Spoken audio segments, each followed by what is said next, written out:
Bonne année ce matin et que la grâce de Dieu soit sur chacun de vous. Voulons vous inviter dans la maison de Dieu à déposer tous vos péchés, tous vos soucis, à lui faire confiance.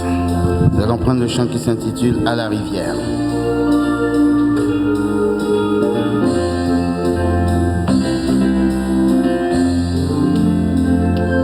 À la rivière, humble je viens déposer tous mes péchés. Pardonne-moi, purifie-moi, Seigneur, viens me rencontrer. De ces eaux vives coule ta grâce qui me guérit, me libère. Je me présente à la rivière. Seigneur veut me rencontrer. Précieux Jésus, entre tes mains, j'abandonne mes soucis. Oui, prends ma main, attire-moi.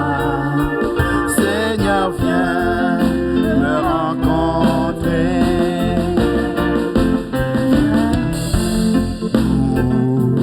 À la rivière, trouver la vie éternelle. Il t'appelle et il t'attend. Jésus veut me rencontrer. Viens avec nous, viens avec nous à la rivière, trouver la vie éternelle. Il t'appelle et il t'attend. Jésus veut te rencontrer.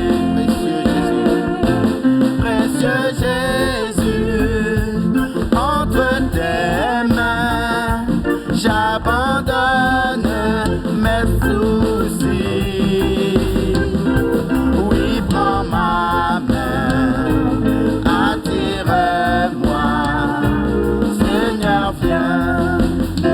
Précieux Jésus, précieux Jésus, entre tes mains, j'abandonne mes soucis. Oui, prends ma main, attire-moi. Seigneur, viens me rencontrer. C'est pour cela que nous avons un Dieu si bon que nous voulons le proclamer ce matin. Notre Dieu est bon. Dieu, tu es bon. Merci pour ta bonté, Seigneur. Merci pour ta fidélité. Alléluia.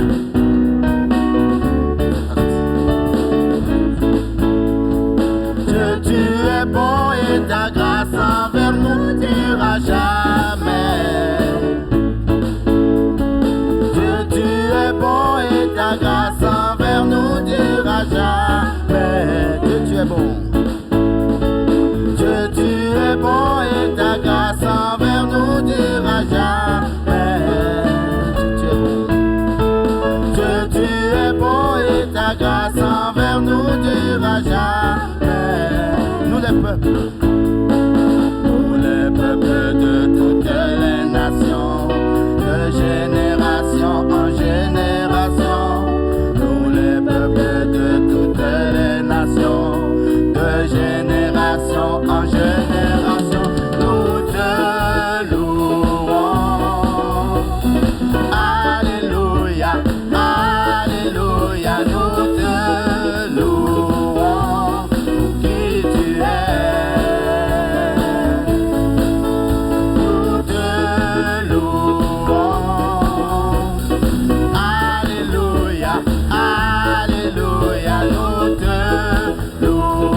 nations, nous te louons.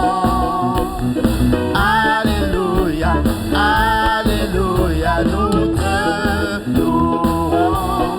Qui tu es, nous te louons. Nous te louons. Alléluia, Alléluia, nous te louons. Qui tu es bon.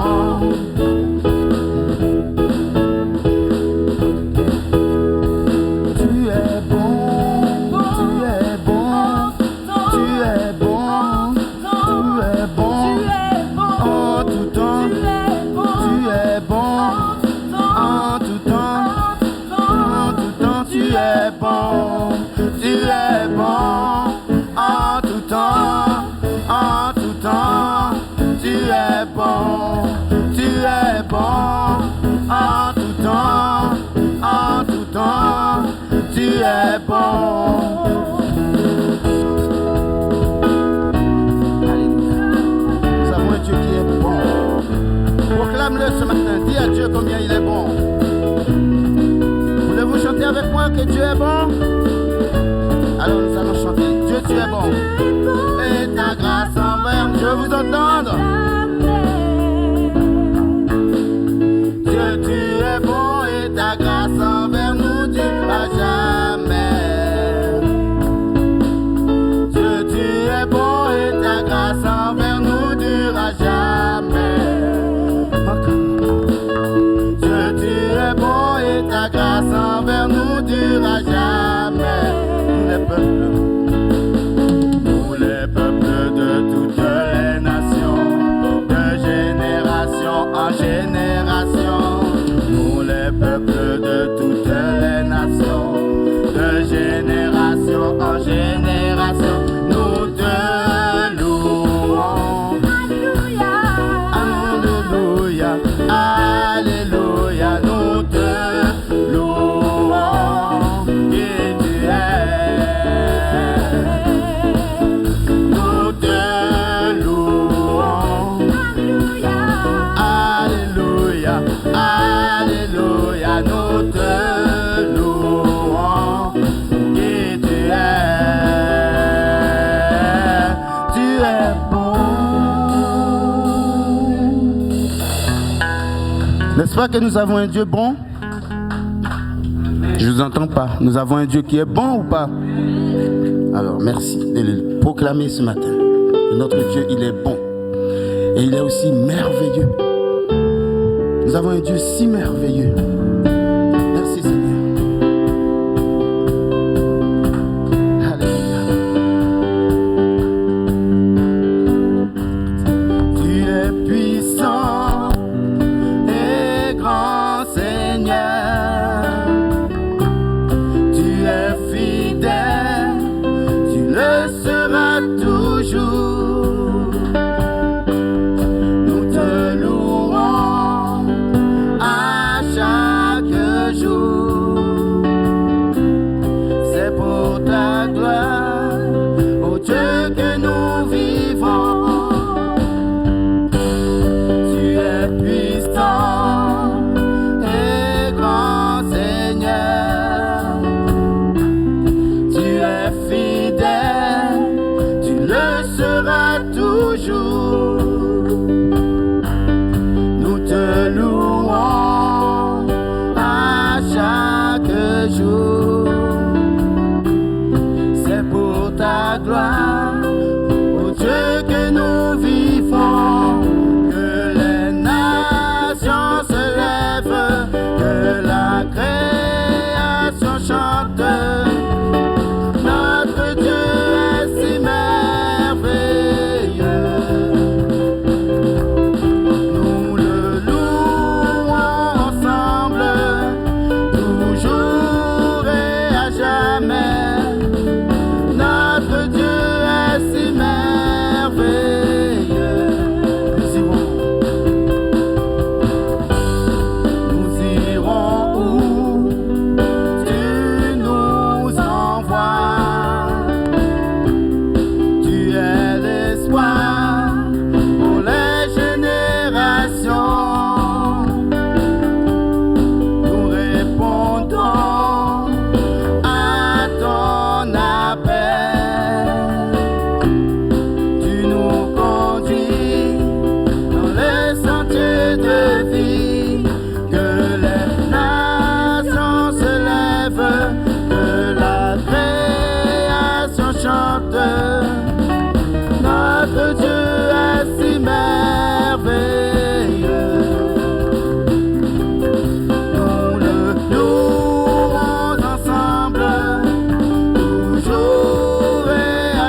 jamais. Notre Dieu est si merveilleux. Que les nations se lèvent, que la création chante. Notre Dieu est si merveilleux. Nous le louons ensemble, toujours et à jamais. Notre Dieu est si merveilleux.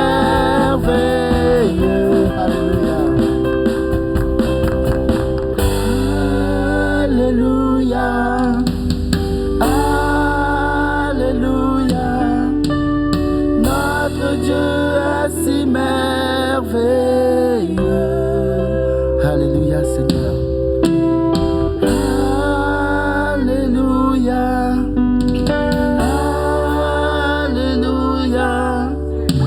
Notre Dieu est si merveilleux. Notre Dieu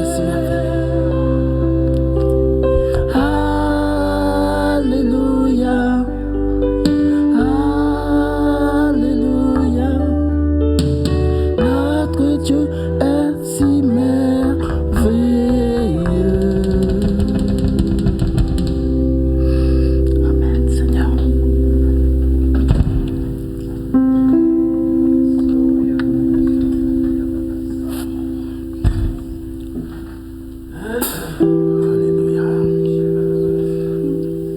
N'est-ce pas que Dieu a tout donné pour vous, pour chacun de nous? C'est pourquoi ce matin, nous voulons chanter cela. Dieu, tu as tout donné pour moi. Tu as porté tous mes péchés à la croix.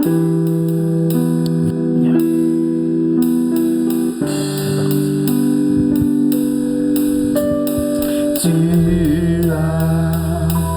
tout donné pour moi. Tous mes péchés à la croix, ta grâce a dissous ma honte. Dans l'océan, ton amour sans fin, tu as tout donné pour moi. Tu as tout donné pour moi. Tous mes péchés à la croix, ta grâce a dissous ma honte. Dans l'océan, ton amour sans fin. De tout mon cœur, j'offre tout, Seigneur. Trouvé en Christ, je vis ton amour à jamais. De tout mon être, par ta grâce, je viens. La plus belle histoire d'amour est en toi, mon sauveur. Ta grâce qui rugit.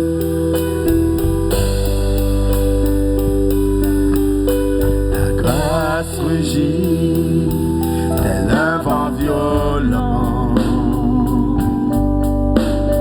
Ton amour a terrassé la mort. De tout mon cœur, j'offre tout, Seigneur. Trouvé en Christ, je vis ton amour à jamais. De tout mon être, par ta grâce, je viens. La plus belle histoire d'amour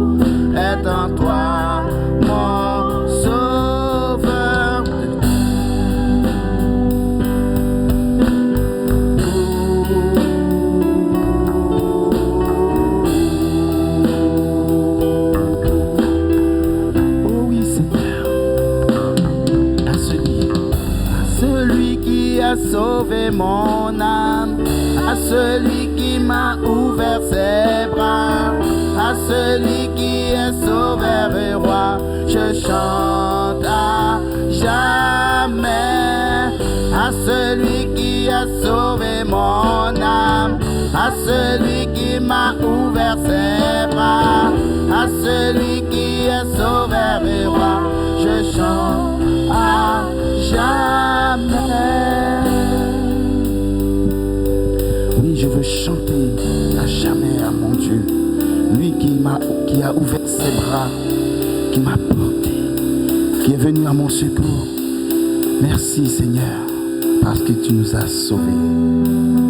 Oh oui. Alléluia. Tu as donné pour moi, portant tous mes péchés à la croix. Ta grâce a dissous ma honte.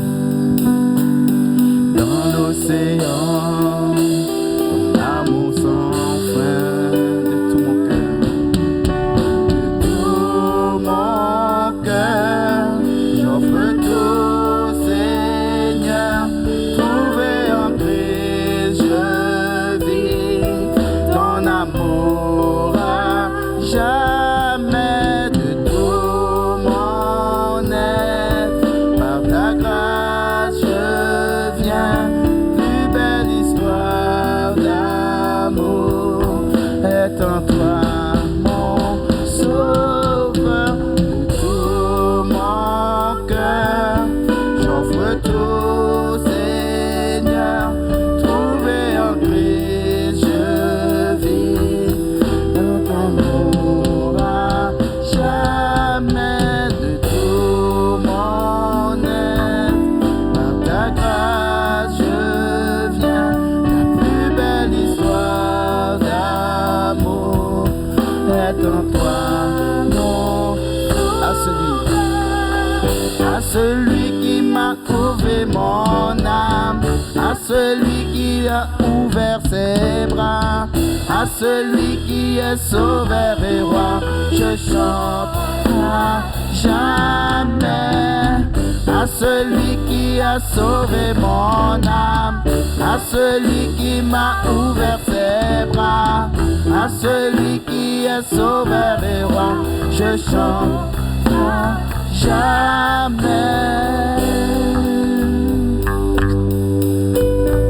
À jamais. Oui Seigneur, à jamais nous voulons chanter. Chanter combien tu es bon. Toi qui as tout donné pour moi à la croix. Amen Seigneur. Alléluia.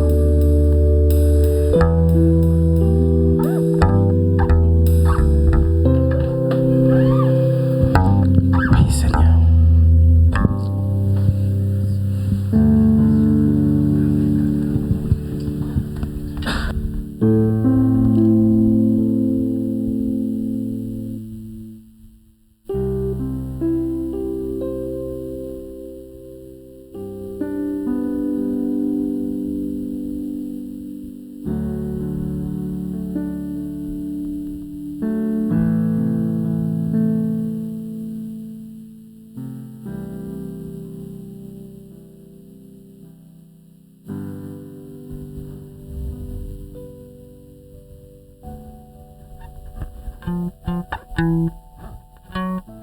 Est-ce qu'on... Oh oui, on m'entend bien. Bonjour à tous. J'espère que vous allez bien. On va prendre la Sainte Seine dans ce début de nouvelle année ensemble. Alléluia. On va commencer sur bonne base avec le Seigneur. Alors on va prendre un Corinthiens 11 à partir du verset 23. Car j'ai reçu du Seigneur ce que je vous ai enseigné. C'est que le Seigneur Jésus, dans la nuit où il fut livré, prit du pain. Et après avoir rendu grâce, le rompit et dit, « Ceci est mon corps qui est rompu pour vous.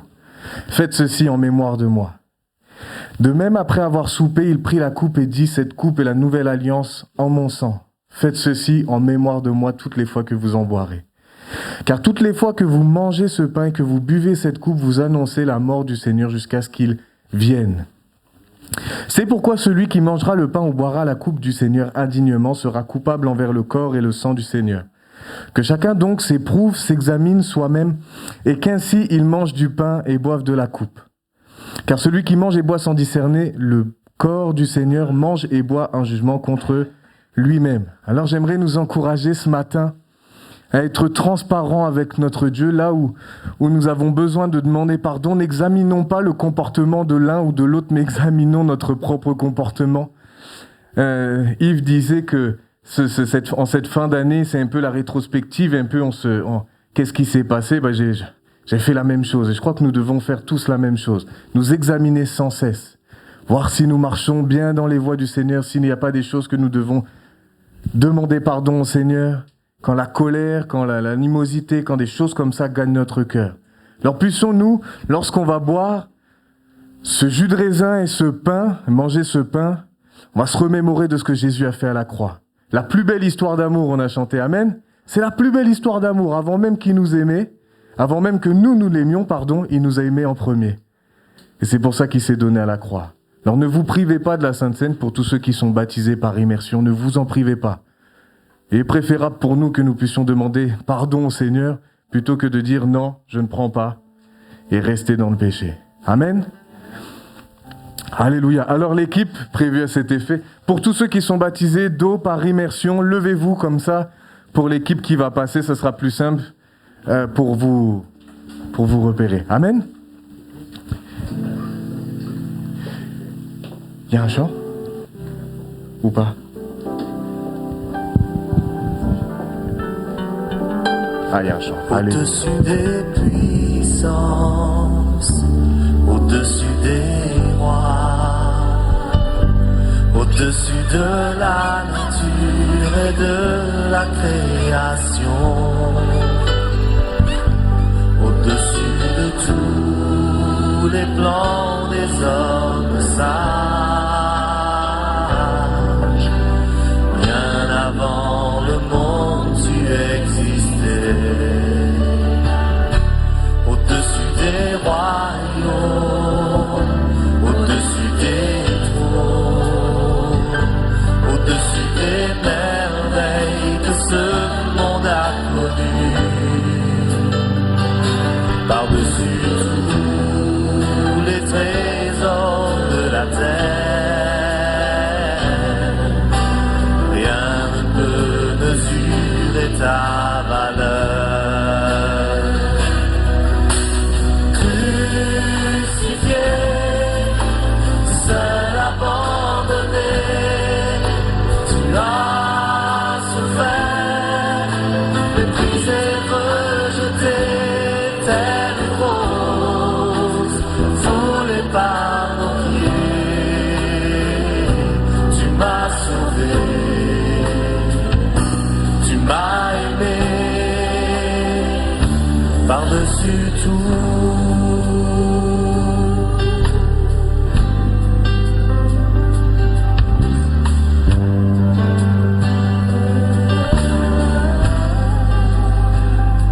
Au-dessus des puissances, au-dessus des rois, au-dessus de la nature et de la création,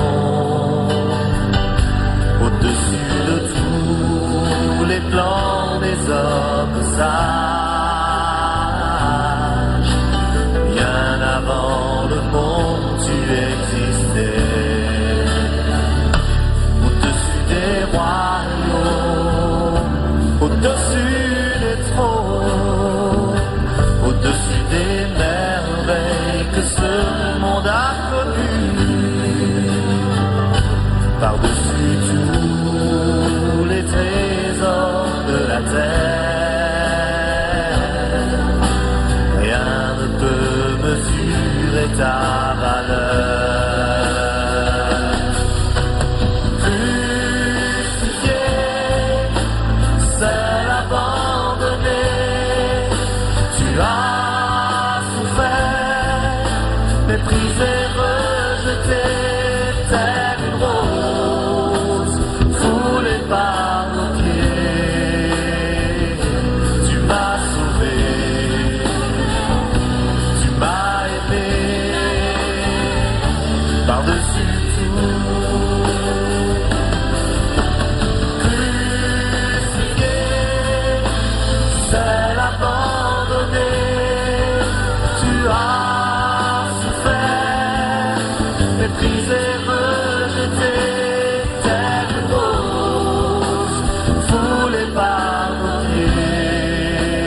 tellement.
Amen.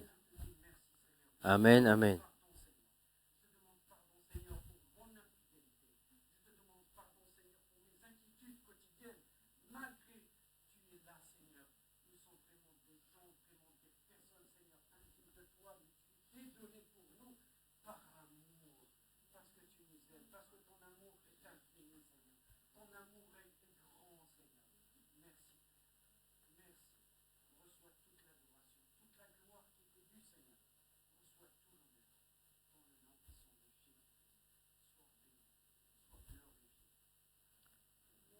Amen. Voilà. Que nos vies glorifient le Seigneur, que puissions-nous avoir un amour comme Jésus, à la mesure de Jésus, à savoir de donner sa propre vie. Jésus ne nous demande pas de nous crucifier ou comment dirais-je, d'être spécialement des martyrs, mais vraiment que nos vies soient consacrées à lui et à son royaume. Voilà. Donc, sans plus tarder, les préados, vous allez pouvoir sortir. Vous rejoignez Kelly de l'autre côté. Voilà. Bonne année à tous les préados, aux ados. Voilà, vous avez le droit de me répondre. Hein, merci de me souhaiter la bonne année.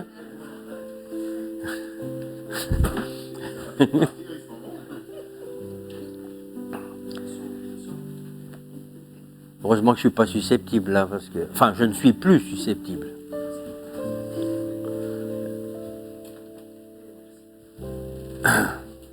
Alléluia. Donc, je suppose que les messages ça a été envoyé. Donc, normalement, tout le monde ne devrait pas me dire, tu nous as pas souhaité la bonne année.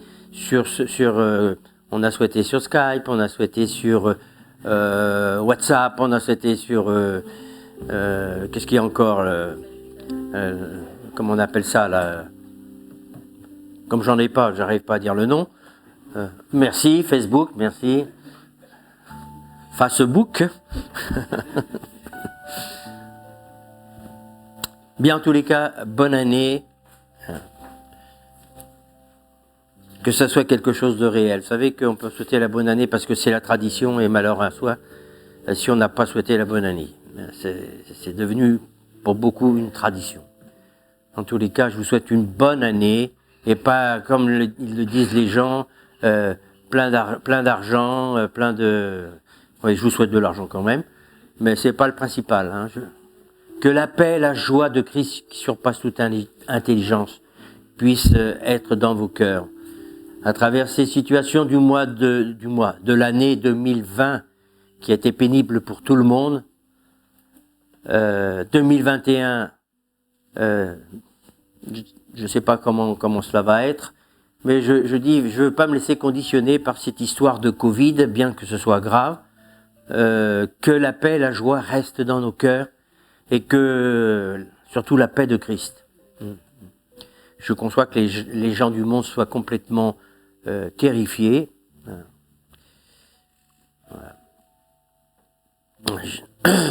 Voilà, j'allais dire quelque chose, je ne le dis pas, c'est privé. Donc, en tous les cas, bonne année à tout le monde et bonne année à tous ceux qui nous regardent sur Internet. Donc ce matin, c'est mon premier message pour l'année 2021. Donc c'est très important. Je suis un peu déçu que beaucoup de monde ne soit pas là. Donc ils vont peut-être rentrer demain, ce soir, parce qu'obligatoirement les enfants doivent aller à l'école. Alors là, tout le monde sera là. Mais j'espère que tout le monde va regarder par Internet. Pourquoi ? Parce que, je le donnerai tout à l'heure, je donne déjà la date, le lundi 21 décembre. Donc c'est pas hier, c'est pas avant-hier, c'est le lundi 21 à 18h30. C'est pas souvent que je donne le précis. Le 21 décembre à 18h30, j'étais dans ma chambre haute et j'ai reçu un message que je vais vous donner tout à l'heure. Alors il y a ceux qui pourront en prendre compte, d'autres ne sont pas concernés, mais c'est pour ça que j'espère que tout le monde va regarder sur Internet. Alors que vous soyez de cette église ou pas, tous ceux qui regardent Internet, c'est rare lorsque je dis « ainsi parle l'Éternel ». Mais là, ça va être « ainsi parle l'Éternel ».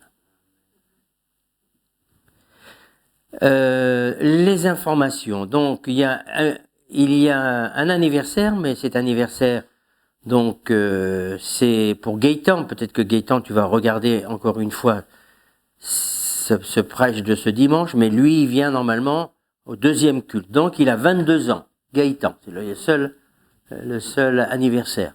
Il y en aura un peu plus la semaine prochaine. Donc, bon anniversaire Gaëtan, 22 ans.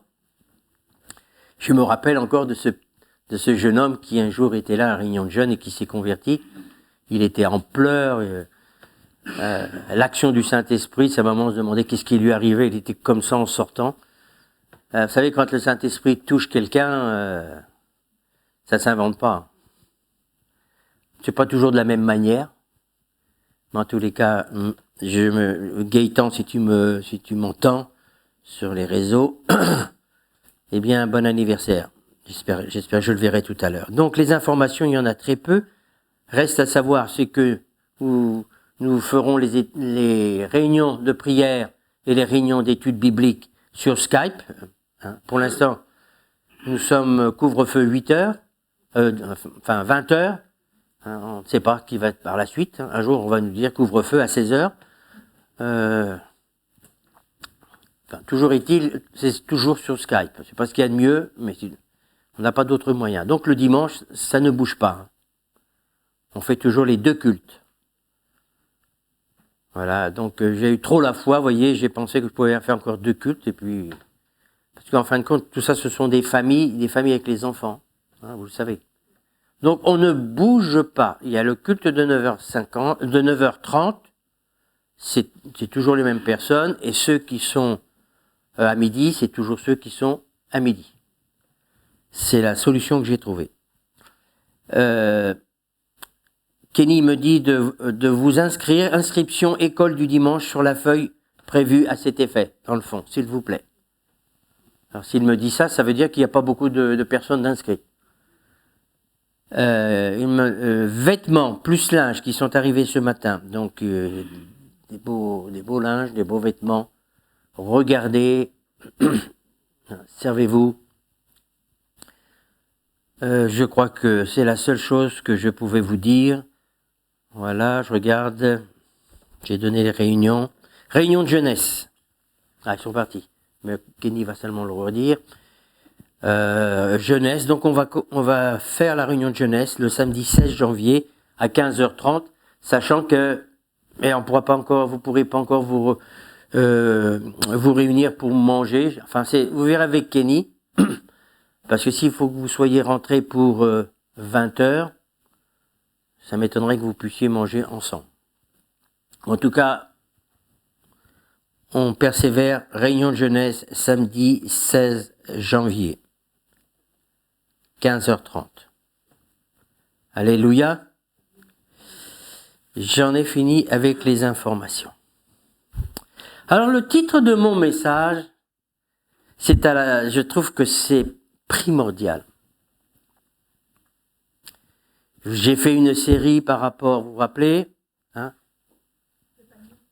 Le panier, merci ma sœur. Ça prouve que je suis un homme d'argent. Hein. Et comme Kenny n'est pas là pour me le rappeler, merci, vas-y, pour les dîmes et les offrandes.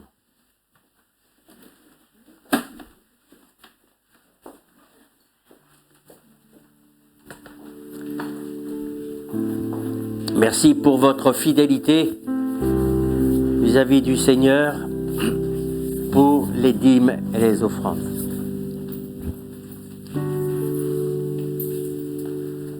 Alléluia.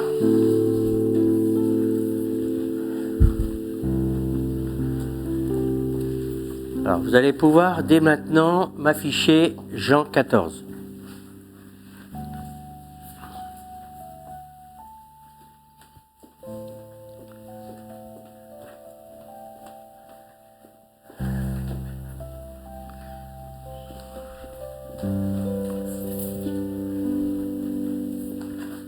Alléluia. Ben, tu peux rendre grâce, hein? Je vais me mettre à côté de toi parce que comme ça le micro il va capter. Éternel, nous avons sujet à te remercier pour tes grâces, pour tes bénédictions. Et nous te remercions parce que en cet instant, tu as permis à chacun de participer à cette grâce également et nous te sommes reconnaissants pour cela. Nous te prions afin que ces offrandes puissent servir à l'œuvre de ton Église et que vraiment que toujours nous puissions rester attachés à toi, car c'est là la vie pour chacun. Sois béni dès maintenant et pour toute l'éternité. Amen. Merci. J'ai fermé la bouche. Hein. J'ai vu que j'avais pas de masque. Bien. Donc, le titre de mon message, c'est quoi? Alors, il y a différentes demeures dans la maison de mon Père. Jean 14. Il y a différentes demeures dans la maison de mon Père. Ça veut dire différents endroits dans la maison de mon Père. Il y a différentes demeures en enfer, non, avec Satan. Donc le ciel, Jésus nous a fait cette promesse. Alors je vais commencer par cela. Et Jésus commence par cela. Il va partir, il dit que votre cœur ne se trouble point. Dans notre vie de tous les jours, pour nous aujourd'hui, ses disciples, il y a beaucoup de choses qui nous troublent. Des situations familiales, je reprends un peu tout ce que j'ai dit, des situations familiales. Donc, ça veut dire des conflits pour beaucoup, des choses qui ne se règlent pas. On est troublé à l'intérieur, on dit, mais quand est-ce que ça va se terminer? Et ça ne se termine pas. La même chose pour certains qui ont des maladies, ils ne voient pas encore la guérison. D'autres, enfin tous, on est tous dans le même panier là, au niveau de la pandémie. Hein. Je voulais visiter quelqu'un hier, ma femme a dit on va aller la voir, on va faire un petit détour. J'ai dit c'est même pas la peine. Elle a téléphoné le soir, elle a dit ah non, je préfère pas. Je sais, ils sont tellement terrifiés, ils ne voient plus personne depuis le mois de mars. Ni leurs enfants, ni leurs petits-enfants, même pas son propre frère, donc et moi. Mais c'est fou, ils sont terrifiés. Pourquoi? Parce qu'on leur a dit, ils écoutent trop les informations, ils écoutent trop. Les gens sont terrifiés par la mort. Ils ont peur de la mort.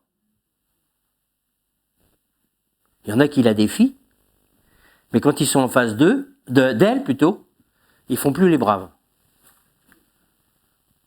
Alors, j'ai tellement d'exemples dans ma tête.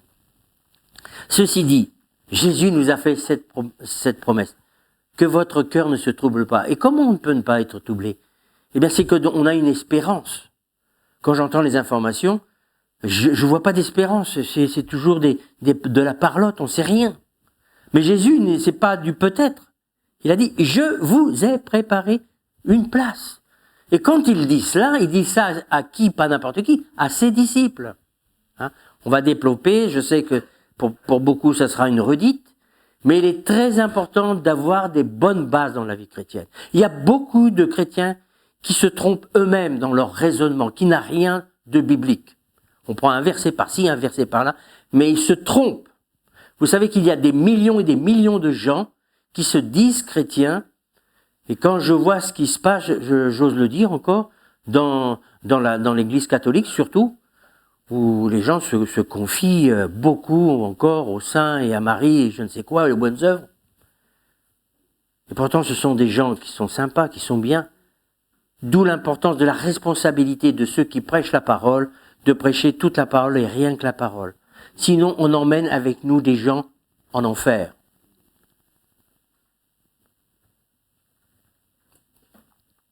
C'est un message qui va être à la fois tranchant, mais c'est pas moi qui est tranchant, c'est la parole de Dieu.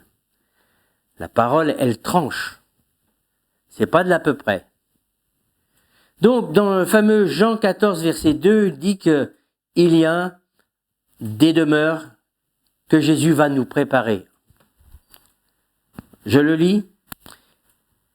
Si cela n'était, je vous l'aurais dit, je vais vous préparer une place, et lorsque je m'en serai allé et que je vous aurai préparé une place, je reviendrai, donc il nous parle de son retour, et je vous prendrai avec moi afin que là où je suis, vous y soyez aussi. Alléluia.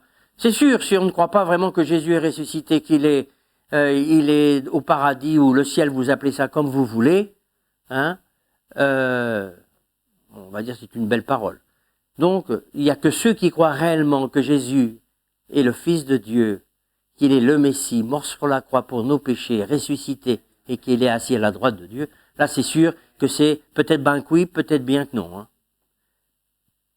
Mais Jésus est le chemin, la vérité, et c'est ce qu'il va dire d'ailleurs dans ce fameux passage. Il dit, vous savez où je vais, et vous en savez le chemin. Le problème aujourd'hui, c'est que même dans le monde chrétien, on fait prendre des chemins de traverse. On commence avec Jésus, puis donc on a inventé d'autres chemins et on va prendre ces autres chemins. Non, Jésus dit déjà à ses disciples, vous savez quel en est le chemin. Et Thomas, il lui dit, nous ne savons pas où tu vas, comment pouvons-nous en savoir le chemin? Donc, ça se comprend quand même, mais ça faisait quand même 3 ans qu'il était avec Jésus, il n'avait toujours pas compris grand-chose. Donc Jésus lui dit, je suis le chemin, la vérité et la vie. Nul ne vient au Père que par moi. Nul ne vient au Père que par moi. Quand je vous parle là, vous dites oui, oui, oui. Mais quand nous sommes confrontés avec beaucoup de gens, on nous montre d'autres chemins par lesquels on peut arriver au Père. Eh bien, je suis désolé, vous êtes en train de dire, ou ils sont en train de dire le contraire de ce que Jésus dit. C'est prétentieux. Certains diront, mais vous êtes prétentieux. Non, c'est pas moi qui est prétentieux. Dès le départ, je disais ça aux gens. Je dis, c'est pas moi qui est prétentieux, c'est pas moi qui ai dit qu'il était le chemin. C'est Jésus qui dit qu'il est le chemin. Il n'y en a pas d'autre. Et on ne vient à Dieu que par Jésus. Pas par le nom d'une religion, par le nom d'une étiquette d'église. On vient que par Jésus. Donc, mes amis, en cette début d'année, nous ne sommes pas des évangéliques. On nous donne toujours des attributions. C'est vrai que nous croyons à tout l'évangile. Nous sommes surtout des disciples de Jésus. Je préfère cette étiquette. Nous ne sommes pas les seuls. Les disciples de Jésus, ce sont ceux qui vont suivre Jésus selon ce qu'il est, ce qu'il a dit. Donc, notamment, pour notre sort après cette mort. À la mort, soit on ira en enfer, soit on ira au paradis. Oui? Jusqu'à là, tout le monde dit oui. D'après la parabole des mines dont je vous ai parlé aux prédications précédentes, Jésus nous enseigne le principe des récompenses de chacun basé sur les résultats de ce que nous avons produit par rapport au dépôt qu'il a mis en chacun d'entre nous. Le fruit, en quelques mots, le fameux Jean 10 aussi, qui nous dit quel genre de fruit nous allons produire. Dans ce fameux Jean 10, il dit que si les branches sont secs, parce qu'ils se sont détachés du cep, les 10 seront mis au feu. Il y a tellement de passages, j'ai pas pu mettre tous les passages. Il y en a tellement. Déjà là, ça nous montre qu'on peut être attaché au Seigneur pendant un temps, mais qu'on s'en détache plus ou moins, et un jour on devient tout sec, et ces mêmes branches qui étaient bien verdoyantes avec des fruits iront en enfer. N'en déplaise à certains qui disent que, mais ça c'est quelque chose que je vais développer tout à l'heure, que on ne peut pas perdre son salut.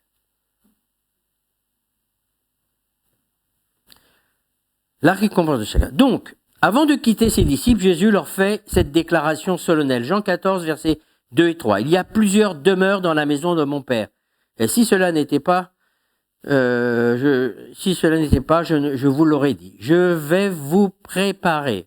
Donc, vous savez qu'il vous a déjà préparé une place?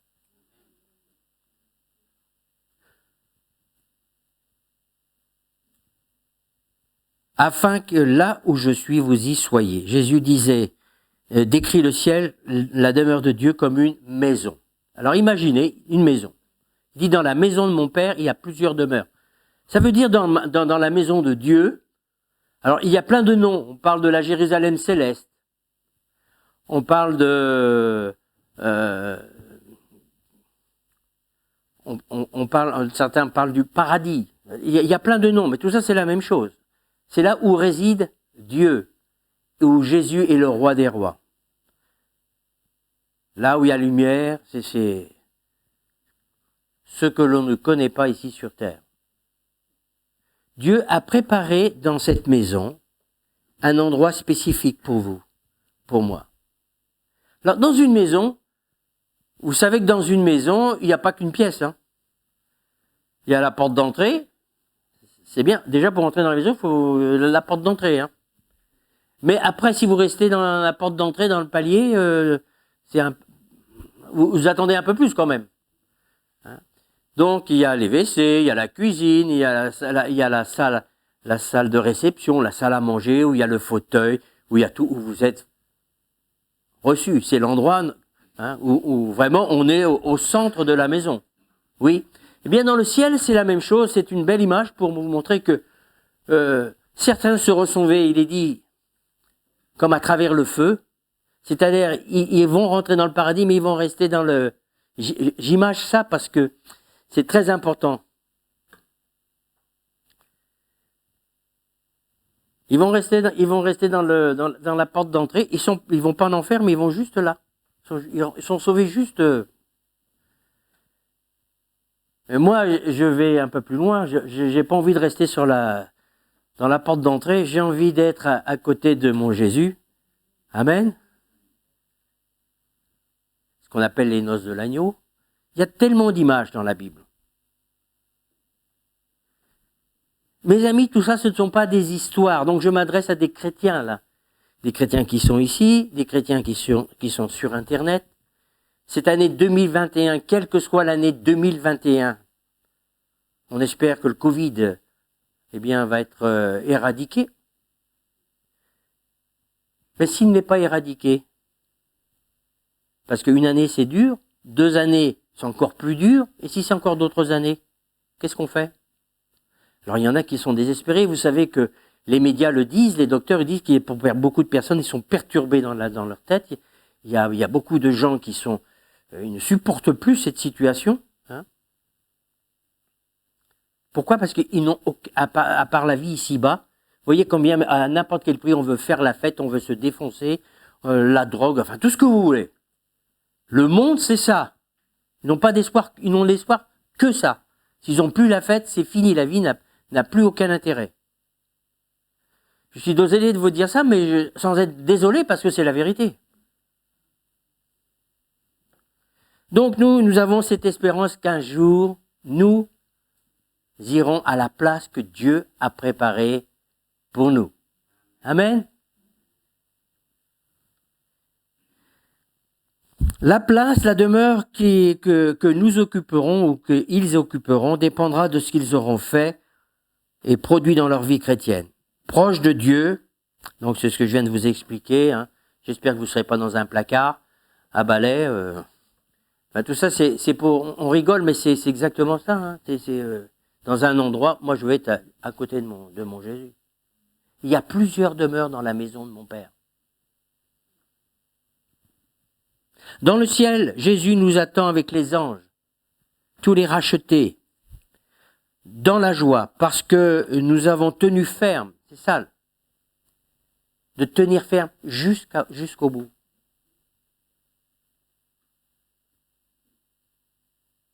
Et non pas certaines doctrines qui disent que quoi que tu fasses, de toute manière, tu es sauvé par grâce. Donc, ta place, elle est réservée là-haut. Hein.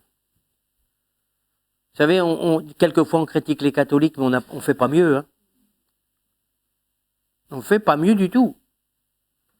Parce qu'on a été baptisé par immersion un jour, on a été beaucoup à l'église au départ, puis après, bon, on n'y va plus, mais c'est pas grave, j'ai mon ticket d'entrée pour le paradis. Mais c'est exactement la même chose. C'est du n'importe quoi, c'est pas ce que dit la parole de Dieu. Jésus, je vous rappelle, vient chercher, c'est pas dans mes versets, il vient chercher une épouse, parée de fin lin, c'est-à-dire d'œuvres.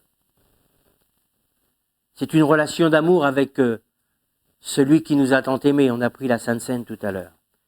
C'est ça qu'il vient chercher. Il vient chercher une épouse, je vous l'ai déjà dit, mais je le redis, il vient pas chercher une copine, il vient chercher une épouse.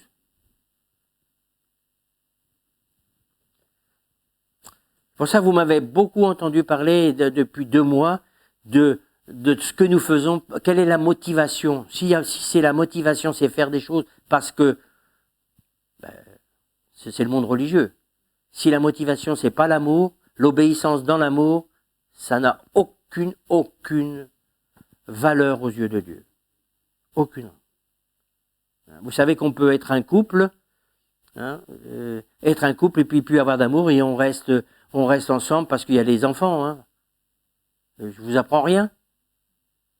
On reste à cause des gosses, ben ça c'est pas vraiment de l'amour. Hein. On reste, oui, parce qu'on a l'amour pour les enfants, donc on est prêt même à être malheureux dans son couple pour. Non, l'Église c'est pas ça. L'Église c'est celui qui nous a tant aimés et nous sommes de ceux qui l'adorent en esprit et en vérité, c'est-à-dire on le manifeste pas simplement qu'avec des mots, mais aussi avec des actions remplies d'amour et d'adoration.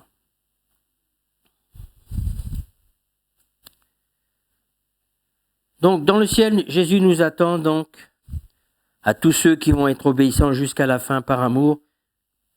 Jésus nous attend les bras grands ouverts. Hein. C'est là où il va nous dire, viens bon et fidèle serviteur. Le mot fidèle revient toujours. Hein. Bon et fidèle serviteur, entre dans la joie de ton maître. Ma joie, moi je suis simple, si c'est une relation d'amour réellement, notre joie, ce ne sera pas, tiens, qu'est-ce qui va me donner comme récompense? Quelle est la place? Sinon, on fait les choses pour avoir une place. Ta place, ce sera là où tu devras être, mais ce sera dans la présence de Dieu. Donc, notre joie, notre récompense sera de voir la joie de notre Jésus à notre sujet, de voir combien il est fier de nous. Je parle à des parents. Hein. Vous aimez vos enfants. Tu es devant moi, je vais te prendre comme exemple, Dominique. Tu as toujours aimé tes enfants.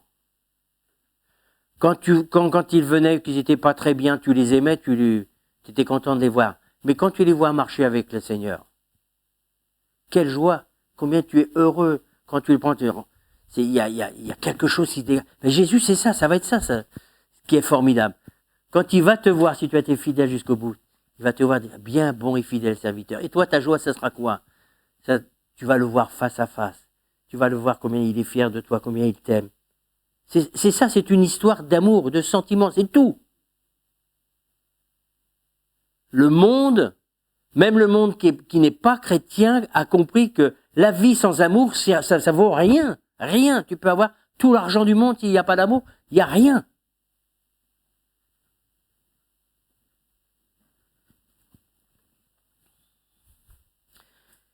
À notre sujet, la fierté et le bonheur d'un père qui voit son fils, sa fille rentrer à la maison, dans la chambre, dans la demeure qu'il lui a préparée. Vous savez, Jésus parlait toujours avec des images. Et moi, je fais comme mon Jésus, comme mon maître. J'aime bien trouver des choses qui imagent. C'est pas des fables. Mais c'est pour montrer comment ce sera là-haut. Il est dit que ça sera la Jérusalem céleste. Tout est beau, tout est pavé d'or. C'est pas le même or qu'ici, mais ça sera merveilleux. Tu seras là, la demeure où Dieu, à travers la personne de Jésus, a préparé une place. C'est prêt. formidable. Pour ceux qui ont la foi, bien évidemment, que Jésus est le chemin, la vérité et la vie.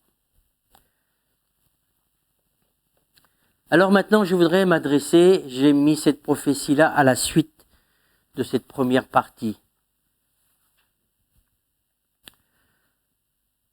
Le jour, j'ai voulu vous donner le jour et la date parce que quand ça m'est arrivé, j'étais là-haut, j'ai écrit tout de suite. C'est pas souvent que ça m'arrive, mais là c'était trop fort. Voici ce que Dieu dit. Pour vous, si vous ne vous sentez pas concerné, gloire à Dieu. Pour les gens qui sont sur Internet, voici ce qu'il disait. Ma fille.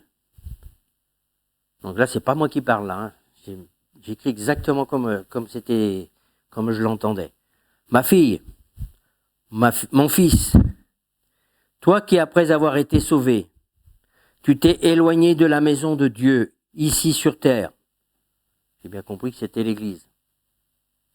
Tu te trompes par de faux raisonnements en disant, je lis ma Bible. Alors quand j'ai commencé à entendre ça, j'ai commencé à voir les visages. Je lis ma Bible, je prie, j'aime Dieu. Non. Alors non, c'est pas moi qui dis. Non, disait Dieu. Tu aimes ton péché plus que moi. Tes pensées ne sont pas mes pensées. Sache que tu es dans l'erreur. Tu te rassures par tes faux raisonnements, croyant que tu peux vivre comme cela et me plaire, dit Dieu. Tu m'attristes. Je continue ma lecture.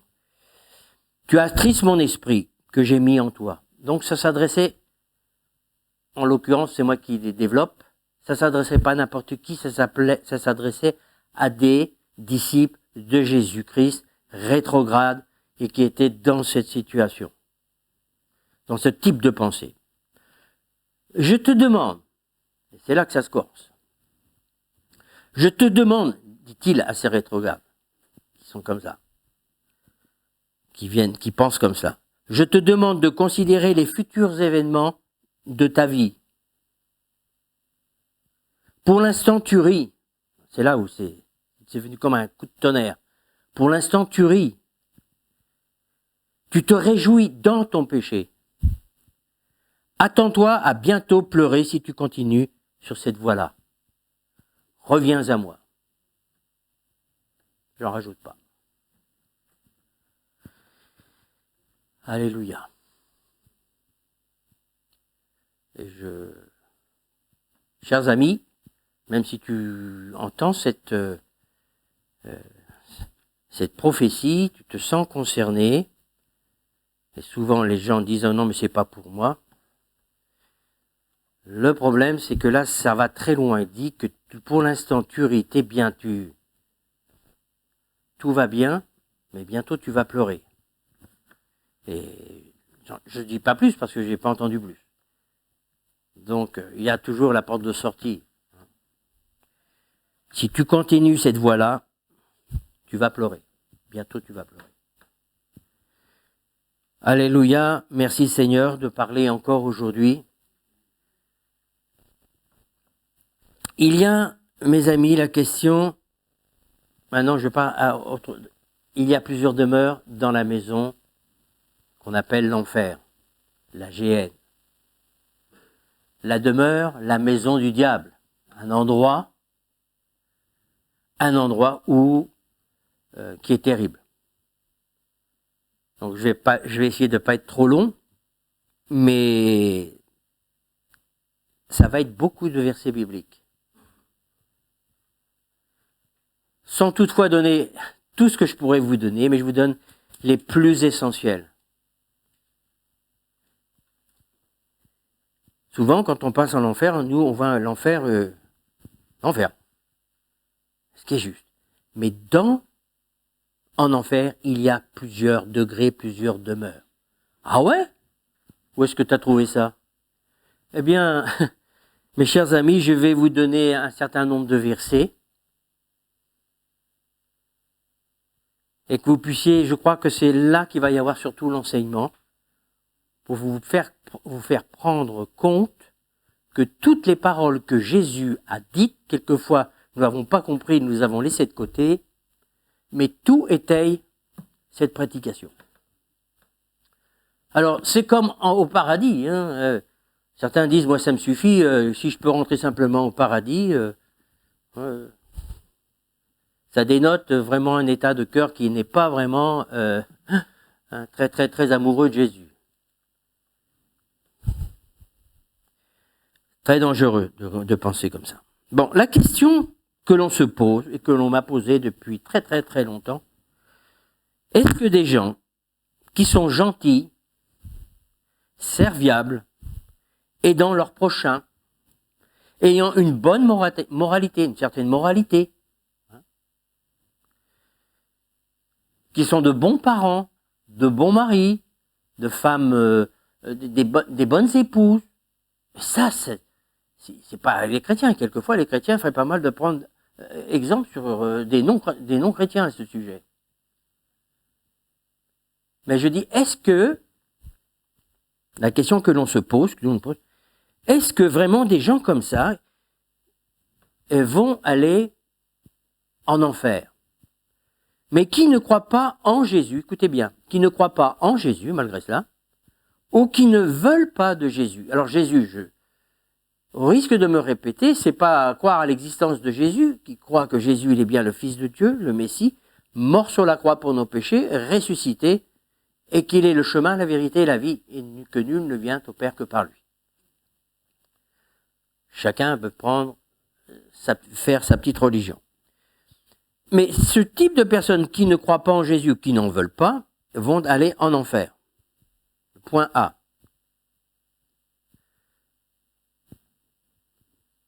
La réponse, on va le voir, c'est oui. Nul ne vient au Père que par moi. Les gens qui ne veulent rien entendre, ils ne veulent que ce qu'ils veulent, comme ils veulent. Donc, même s'ils sont gentils, même si ce sont de bonnes personnes humainement, ils sont perdus.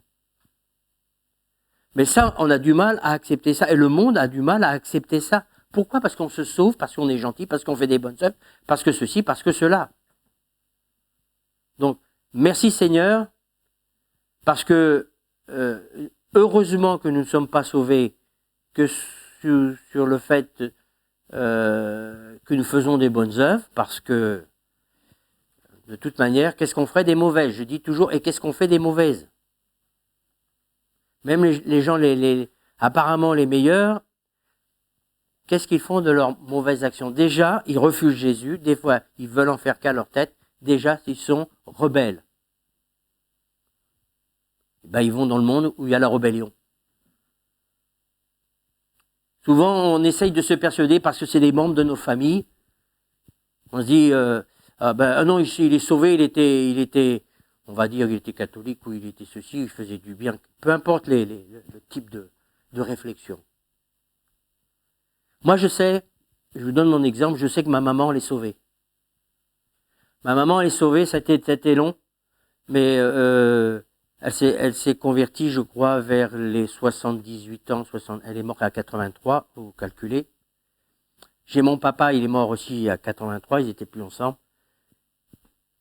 Il m'a bien écouté, il a bien accepté, mais il y a une chose qu'il n'a jamais voulu faire. Jamais. Il n'a jamais voulu pardonner à ma sœur, qui lui avait rien fait d'ailleurs. Mais il était... Alors, quand on me demandait, est-ce que ton papa il est sauvé? Je dis, j'en sais rien. Personnellement, je pencherais plutôt pour non, il n'est pas sauvé. Parce que Jésus est formel. Si vous ne pardonnez pas, il ne vous sera pas pardonné. Allô? On peut pas prendre la parole de Dieu et s'en servir comme ça à l'aise quand c'est nos enfants ou que ce sont mes... Moi, je sais que même pour mes propres enfants, je sais dans quelle catégorie les mettre. Hein. Pourtant, je les aime.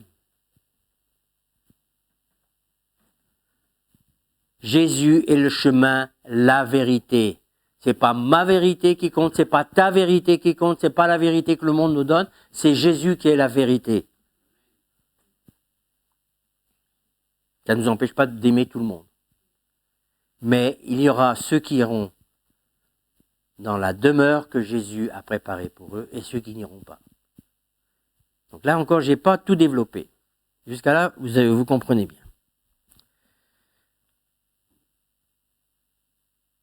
La deuxième question. Vont-ils aller tous dans le même endroit? Vont-ils souffrir autant? Donc c'est cette catégorie de personnes que, je donnerai des exemples, que M. Hitler, que Néron, Mao Tse-tung, et puis tous ces grands dictateurs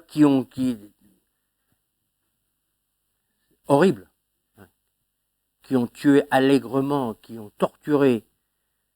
Est-ce que les gens dont je viens de vous parler iront dans ce même endroit? Et vont-ils souffrir autant que les Néron, les Hitler, les pervers? Je ne veux pas donner toute la liste de la perversion.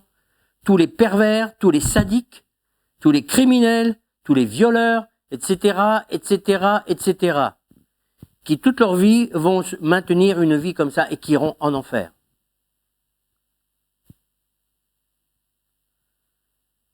La réponse, je vous la donne, c'est non. La réponse se trouve dans la Bible, dans la parole de Dieu. Je viens de vous dire non.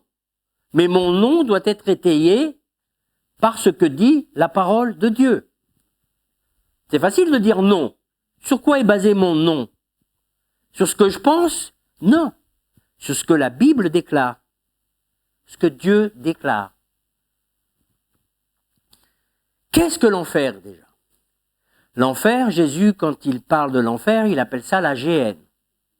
La géhenne, c'était là encore, c'était imagé pour nous montrer ce qu'est le véritable enfer, c'est-à-dire un endroit où, comme dans la géhenne à Jérusalem, dans cette vallée de Guéhinon, où on faisait brûler toutes les cadavres, ces choses-là. Pourquoi? Parce que c'était un endroit, avant que le peuple d'Israël existe, on faisait des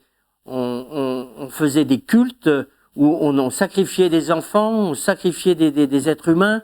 Donc c'était un endroit qui était maudit. Et on mettait les ordures là, et on faisait brûler là, et ça brûlait jour et nuit. On appelle ça, en français, on appelle ça aussi la vallée des immondices. Donc quand vous allez, si vous visitez un jour Jérusalem, vous avez un guide, il vous montrera. Et donc ça brûlait jour et nuit, les cadavres, tout ça. Donc Jésus va utiliser la géhenne pour parler aux gens, pour qu'ils comprennent que c'est la géhenne dans le monde spirituel. Eh bien, il a dit, c'est la géhenne pour l'éternité. Donc ça veut dire que c'est un endroit, c'est très bien imagé parce que on sait que ici-bas, quand vous faites brûler quelque chose, il n'y a plus rien. Oui, il n'y a plus rien. Que ce soit un cadavre, que ce soit des asticots, que ce soit ce que vous voulez. Et Jésus va utiliser ça pour nous faire comprendre quelque chose. Il y a un enfer, une géhenne dans le monde spirituel, là où Satan est. Donc, cela s'applique pour tous ceux qui croient, qui iront, dans cet endroit. Luc 16, versets 22 à 24. Description. Alors, je vais essayer d'aller un peu plus vite. Vous connaissez l'histoire de Lazare? Et c'est un des passages qui nous montre que dans le séjour des morts, il leva les yeux, donc il est mort, et quand il est dans le séjour des morts, il lève les yeux. Et normalement, je dis toujours, quand on est mort, les yeux c'est fini. Hein. Mais là, on voit qu'il est mort, mais avec ses yeux intérieurs, et tandis qu'il était en proie au tourment. Certains pensent que la mort, quand on a la mort, après on a la paix, c'est fini. Notamment ceux qui se suicident, on comprend. Hein, je ne suis pas en train de condamner le suicide. On pourrait en parler longtemps. Dieu ne nous demande pas de nous suicider, mais c'est pour vous dire que des fois, quand il y a de telles douleurs, entendez bien ça pour ce que je vais dire tout à l'heure. Quand il y a de telles douleurs, il y en a qui préfèrent la mort pour ne plus souffrir.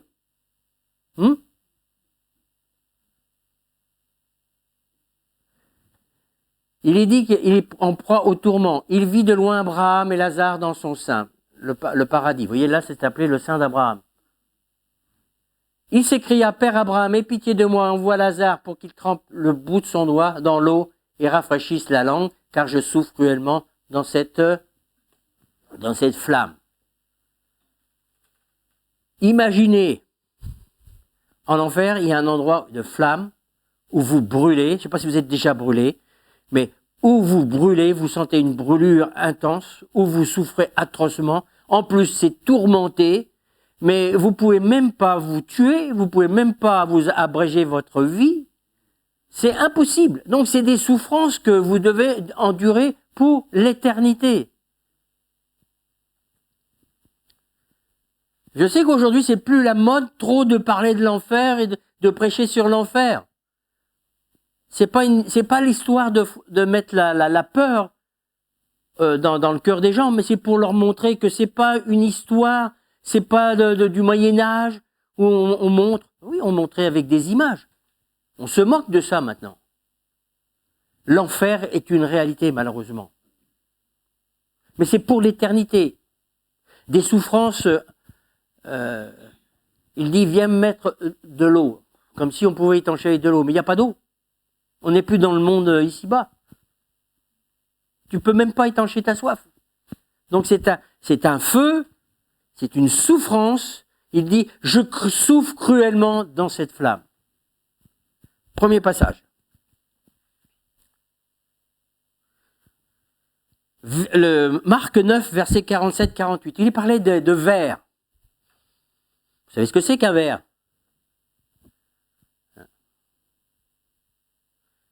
Même les cadavres, quand je vais mourir, les petits vers, ils vont venir me manger. Je sais que ça, on n'aime pas trop penser à ça, mais n'empêche que ça va être comme ça.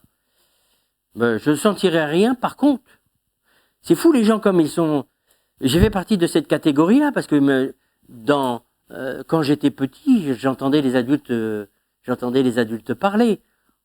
J'entendais les gens qui disaient que moi je veux un caveau avec je veux pas que les vers ils viennent sur moi. Mais franchement, on pense comme ça. J'ai pensé comme ça. Vous entendez les autres, vous pensez comme ça. Mais qu'on le veuille ou non, les vers ils vont venir. Mais là, il est dans un endroit où Jésus emploie cela. Il a dit un endroit où le ver, de quoi? Ne meurt point et le feu ne s'éteint point. Et c'est là qu'il va employer, il parle de la géhenne. Il ne parle pas de la géhenne là à Jérusalem, mais il parle de ceux qui iront en enfer, la géhenne. Le feu ne s'éteint point, tu peux pas appeler les pompiers, non. Le ver, c'est impossible, il meurt pas. C'est comme, imaginez, quand Jésus parle,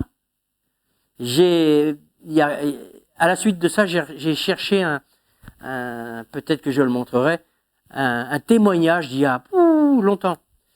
Le Seigneur, il sait comment faire. Et devinez, j'ai retrouvé la cassette, sans trop à chercher.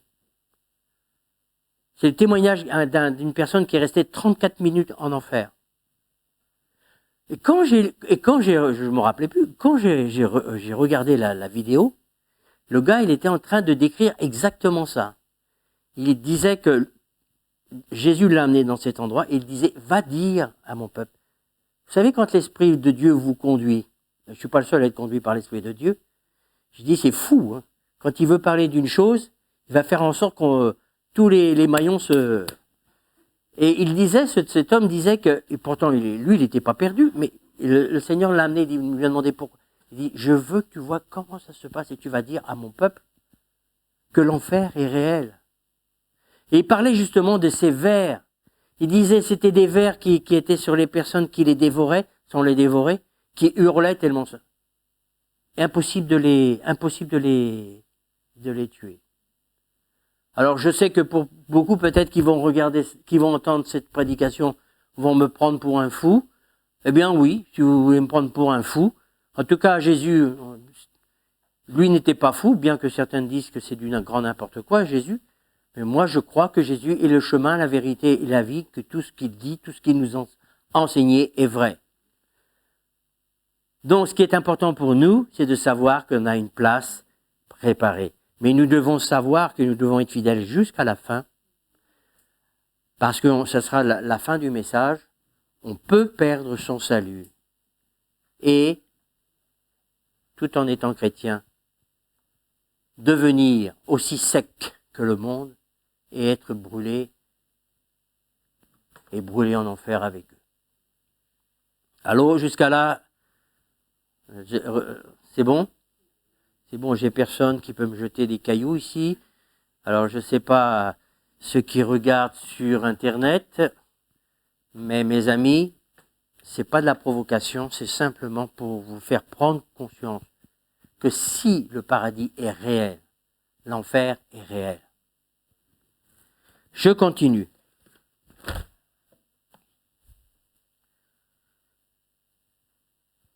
Alors je vais prendre les catégories. Les indifférents. Vous savez, les gens qui...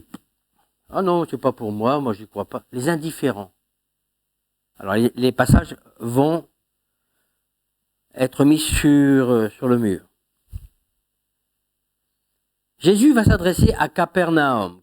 Et il dit à Capernaum, il dit que Jésus, il est en plein ministère, il a fait des miracles, tout ça, et ils n'ont rien voulu savoir, ils n'ont pas reçu Jésus. Ils n'en veulent pas. Et qu'est-ce qu'il dit? Sodome, il faut le faire, Sodome et Gomorrhe, c'est la perversion la plus totale. Sodome sera traité moins rigoureusement que toi. Ah, vous pouvez pas enlever les versets de l'évangile, hein? Pourquoi? Mais parce que Sodome et Gomorrhe, ils étaient dans une situation de débauche et tout ça. Mais Jésus dit, si moi j'étais venu à ce moment-là leur annoncer l'évangile, ce serait certainement, beaucoup se seraient convertis. Il dit, là, moi je viens à Capernaum, je fais une démonstration. Si le Fils de l'homme était venu à ce moment-là, il dit, c'est pour ça que vous serez jugés plus sévèrement. Mes amis, l'indifférent, il y a des gens qui sont sympas, tout ça, mais parce qu'ils refusent Jésus, qu'ils ne veulent rien savoir, ils sont indifférents. Eh bien, ces indifférents, parce qu'ils ne veulent pas prendre, ils ne veulent pas que cet homme règne sur eux. C'est un autre passage où ils ont dit, nous ne voulons pas qu'il règne sur nous. Jésus nous enseigne que la souffrance à subir en enfer sera en proportion. Là, il est dit au niveau des indifférents, sera en proportion de la façon de vivre de chacun ou de chaque personne sur terre. Je le lis, Matthieu 11, 23, 24. Et toi, Capernaum, seras-tu élevé jusqu'au ciel? Non, tu seras abaissé jusqu'au séjour des morts. Car si les miracles qui ont été faits au milieu de toi avaient été faits dans Sodome, elles subsisteraient encore aujourd'hui. C'est pourquoi, je vous le dis au jour du jugement, le pays de Sodome sera traité moins rigoureusement. C'est là, vous voyez, comme quoi Dieu est juste. Bon, dans le monde chrétien, on se pose beaucoup de questions, mais en fin de compte, les réponses, elles sont dans la parole. Il y a une différence entre quelqu'un qui a entendu l'évangile et re-entendu l'évangile et qui n'en veut pas, que celui qui ne l'a jamais entendu. Oh! Sinon, on aurait un Dieu qui serait injuste. C'est une question que je me suis posée pendant des années. En fin de compte, la réponse, elle est dans la parole.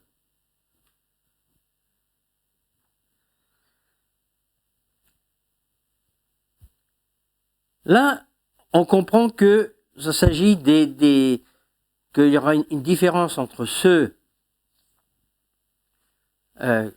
qui n'auront pas entendu parler de la parole de Dieu, hein, mais aussi des indifférents, c'est-à-dire ils ont entendu mais n'en veulent pas, comme à Capernaum. C'est bon? Vous comprenez bien? Ça va? C'est pas compliqué comme je vous l'explique? Bon. Il y a aussi le monde religieux. Regardez ce que Jésus dit. Matthieu 23, du verset 23 au verset 33. Et Luc 12, verset 41 40. Le monde religieux, c'est-à-dire ceux ceux qui croient en Jésus, mais qui sont religieux. Jésus a affaire à des religieux à son époque.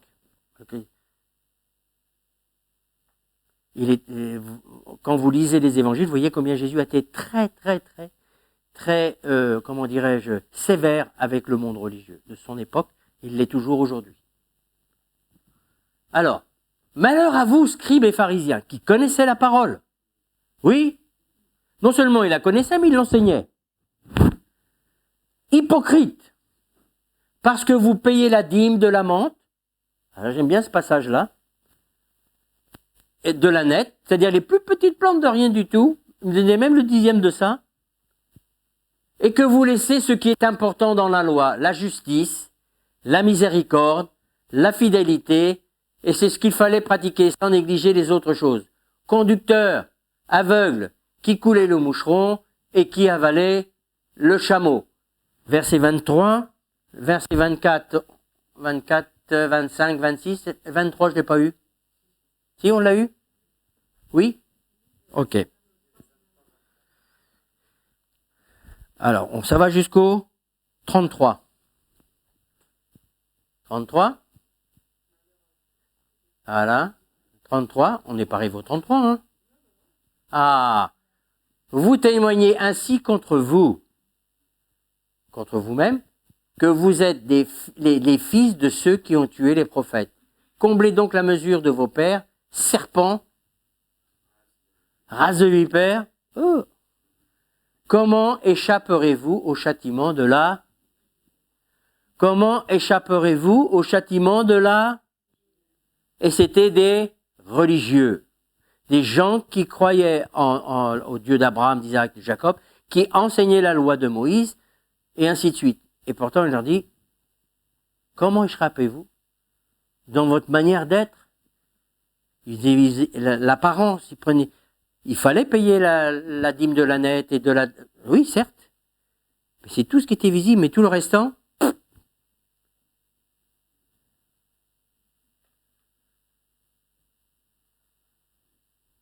Je développe pas plus. Luc 12, 41-48.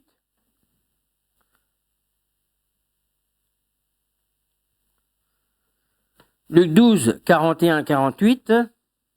Pierre lui dit, Seigneur, est-ce à nous et à nous tous que tu adresses cette parabole? Et le Seigneur dit, quel est donc l'économe fidèle? Alors c'est toujours par rapport à une parabole qu'il enseigne. Le Seigneur dit, quel est donc l'économe fidèle? Donc il parle à ses disciples. Hein, le maître, il va donner les gens qui ne l'ont pas pour maître, il ne va pas leur donner ni des talents, ni des mines, ni quoi que ce soit. Hein. Le Seigneur dit, quel est donc l'économe fidèle et prudent? Qu'est-ce que tu as fait de ce que je t'ai donné? Que le maître établira sur les gens pour leur donner la nourriture au temps convenable. Continue.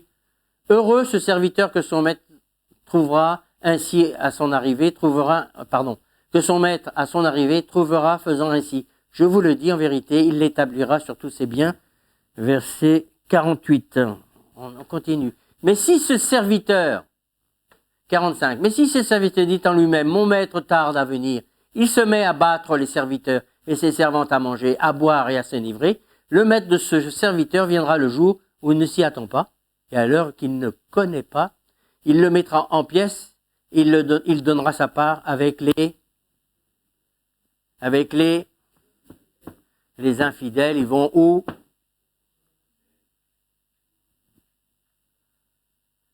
Serviteurs.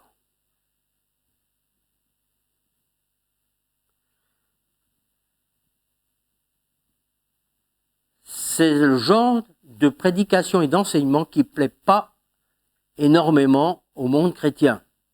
Parce que beaucoup partent du principe qu'ils ont été baptisés, se sont repentis, donc ils sont nés de nouveau et automatiquement ils iront au paradis. Faux. Si tu persévères jusqu'à la fin, dans la fin. Mais persévère dans quoi? Dans ce que Jésus nous enseigne. Et pas simplement persévérer dans ce que tu comprends, tu connais, mais dans ce que tu vas pratiquer. Allô, tout le monde? C'est une décision. Encore une fois, j'utilise ce mot. La vie chrétienne, ce n'est qu'une vie de décision. Je décide. Je suis comme ça, mais non. Je décide parce que l'Esprit de Dieu est en moi. Tant que la vie de Dieu coule en vous, mes amis, tout est possible. Tout est possible. Ce que vous pensiez ne pas pouvoir pardonner autrefois, vous le pardonnerez. Ce qui vous semblait impossible, mais parce que vous êtes accroché à celui qui est la vie, parce que vous l'aimez et que vous prenez en considération que le péché reste le péché pour Dieu. Pas la peine de faire de faux raisonnements.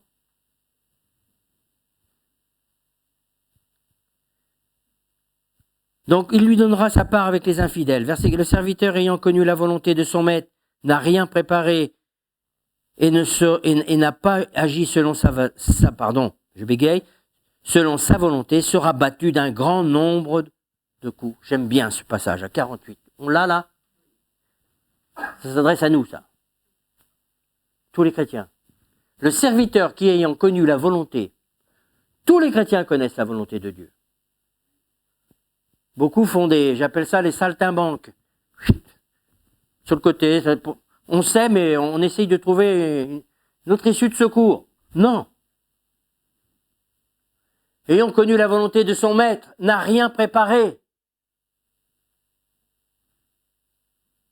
Les chrétiens de salon.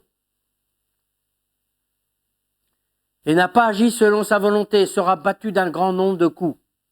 Ah! Tiens!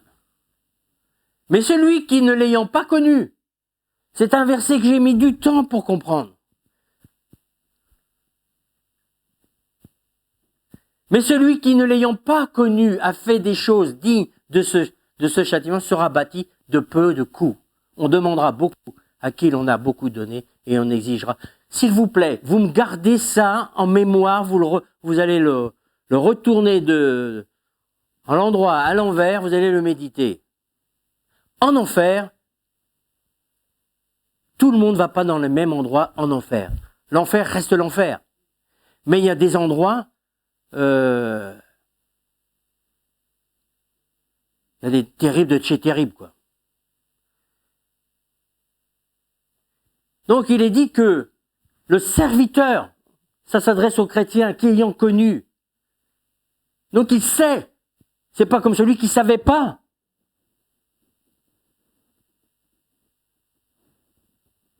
Eh ben cette personne-là, elle ira dans le même endroit que celui qui savait pas et qui est en enfer. On a un drôle de Dieu là. Hein, bah écoutez, c'est pas moi, je m'appelle pas Jésus, je suis pas la vérité, mais si on reconnaît Jésus comme étant la vérité, le Fils de Dieu, celui qui a tant aimé le monde qu'il a donné sa vie, il a tout donné. Qu'est-ce que vous voulez qu'il donne de plus?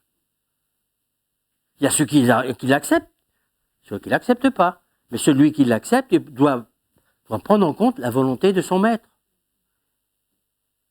C'est pas à toi de te faire ton évangile, c'est pas à toi. Ça correspond. J'étais très content parce que c'est quand j'ai commencé ce message que j'ai reçu la prophétie.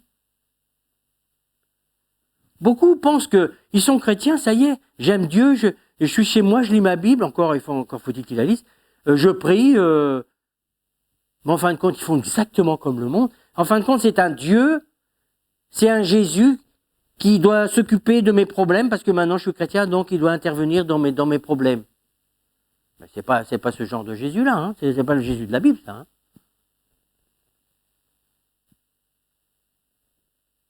Armez-vous à la pensée de souffrir pour Christ. Maintenant, les chrétiens, ils veulent avoir une vie sans problème, cool, pas de problème d'argent, pas de problème de ceci. Il faut que ce soit cool. Non. Ah ben c'est sûr que ce genre de personnes se trompent par leur propre raisonnement. Enfin, il sera battu d'un grand nombre de coups. Vous savez ce que c'est qu'un coup? De peu de coups, beaucoup de coups. Donc il y a un peu de souffrance ou beaucoup de souffrance. Dieu est juste. Dieu est juste. Mais je rappelle encore pour mes amis, Si vous connaissez la parole, après c'est plus, vous essayez pas de vous convaincre, vous savez où vous en êtes. Il n'y a aucune condamnation pour ceux qui sont en Jésus-Christ. Il vous pardonne parce que vous reconnaissez, vous prenez des positions et Dieu vous pardonne. Je n'arrête pas de prêcher dans ce sens-là. C'est pas cautionner le péché. Mais Dieu nous voit en train de lutter avec nos comme non, vous n'étiez pas là, vous. Je disais, la réunion de prière, combien des fois j'ai des grands découragements. Oui. Je peux toujours dire, oui, mais eux, ils vivent pas ça. Mais... Oui, j'ai des grands découragements. Mais malgré ces découragements, je m'accroche. Je m'accroche.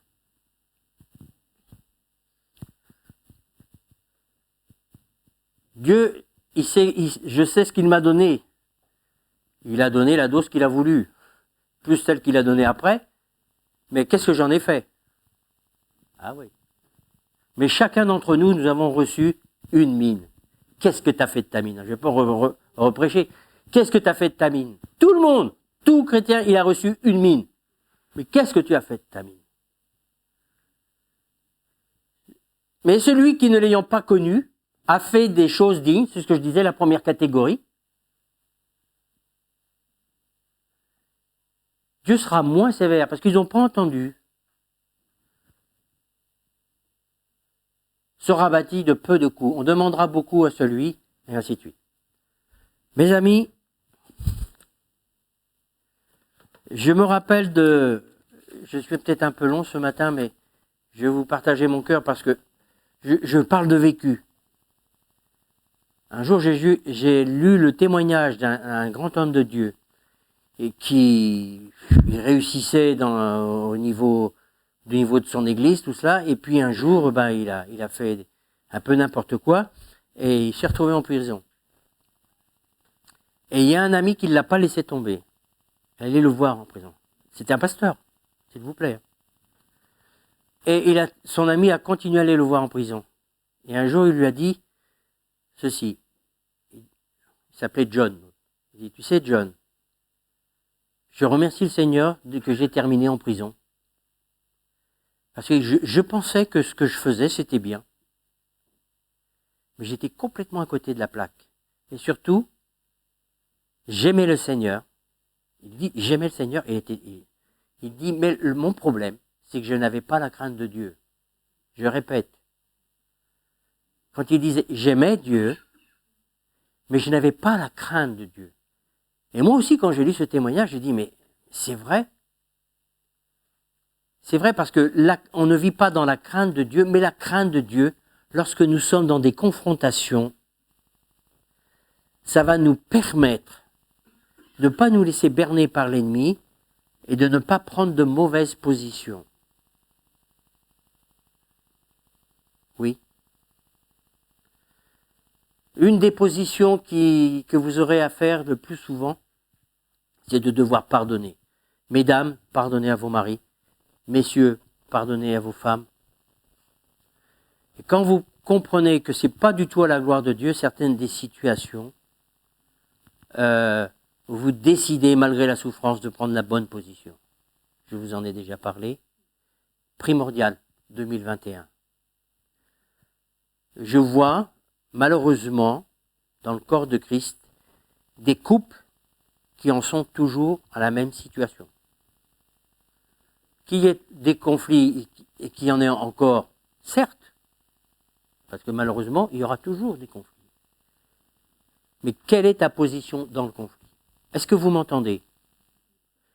Eh bien, c'est la crainte de Dieu, parce qu'il a dit, si vous ne pardonnez pas, il ne vous sera pas pardonné. Il faut arrêter de dire, mais je peux pas. Eh bien, si tu peux pas, c'est certes, pour beaucoup, je fais partie de ceux-là. Je suis pas le seul. Normalement, tout le monde a ce problème. Mais parce qu'on a la crainte de Dieu, on ne peut pas être chrétien et rester. Si l'autre continue, toi, décide de ne pas répondre. C'est pas facile, hein. Et même des fois, vous êtes perdant. Mais vous rebondissez. Est-ce que vous voulez bien m'entendre, s'il vous plaît? Est-ce que vous voulez bien m'entendre? Parce qu'on peut venir à l'église comme ça. tout le monde a des beaux visages, tout le monde est sympa, mais aux yeux de Dieu, il y a des choses qui ne lui plaisent pas du tout. Ce qu'il a dit dans la prophétie, mais aussi au niveau de beaucoup de nos relations, que ce soit avec vos maris ou avec vos enfants, ceux qui sont un peu plus vieux. C'est le grand défi de l'Église.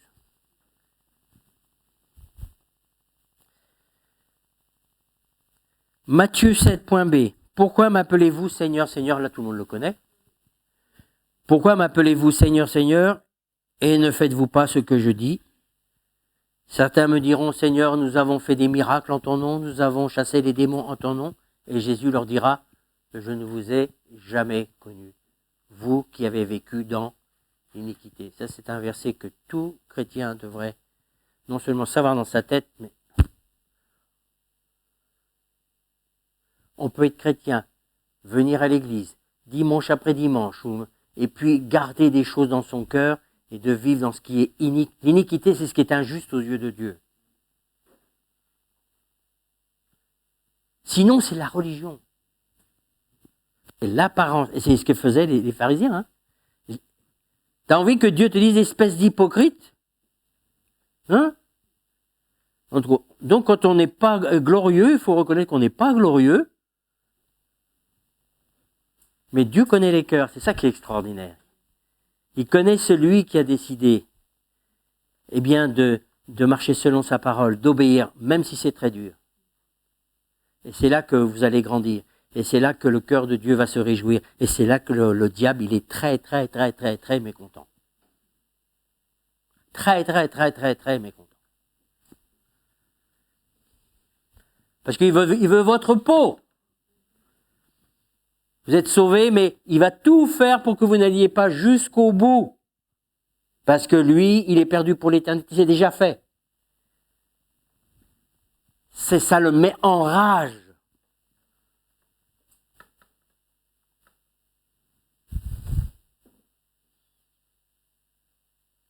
Matthieu 7, 21. Pourquoi m'allez-vous, Seigneur? J'ai presque terminé. Conclusion. Apocalypse, il y a beaucoup d'Apocalypse là. Apocalypse 20, 19.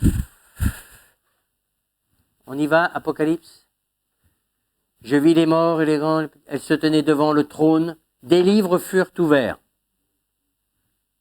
Un autre livre fut ouvert, celui qui est le livre de vie. Il y a un livre dans le ciel qu'on appelle le livre de vie. Je vous l'ai dit, où chaque nom est inscrit. Vous connaissez? Et les morts furent jugés selon les œuvres d'après ce qui est écrit dans ces livres. Donc, là-haut, il y a un livre. Je voudrais vous rassurer, tout ce qui a été confessé, tout ce qui a été fait par le sang de Jésus, c'est gommé. Mais votre nom est inscrit. Il est dit, selon les œuvres d'après ce qui était écrit dans ces livres. Tout est notifié. Et imaginez, tout est.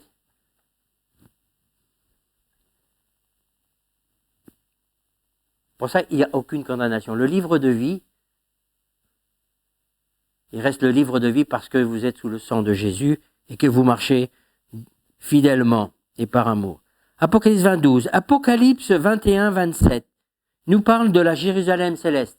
Justement, la Jérusalem céleste, c'est là où demeure Dieu, les anges, la demeure céleste. Il n'entrera chez elle, donc on va dire le paradis, là où Dieu réside, rien de quoi? Donc c'est le sang de Jésus qui nous lave. Il n'y a pas de petits péchés, de grands péchés. Il y en a qui pensent, oh ben ça c'est... Non, le péché reste le péché. Quand tu gardes la haine, quand tu gardes l'animosité, ça c'est la gangrène. Eh ben, tu dois, même si elle est là, tu dois lutter, ne pas l'accepter et demander au Seigneur de te laver de ça. Vous m'entendez là? Qui se livre à l'abomination et au mensonge. Soyez vrais. Jésus est le chemin, la vérité, soyez vrais comme lui. Quand c'est blanc, ne dites pas que c'est noir, et quand c'est noir, ne dites pas que c'est blanc. Il n'entrera que ceux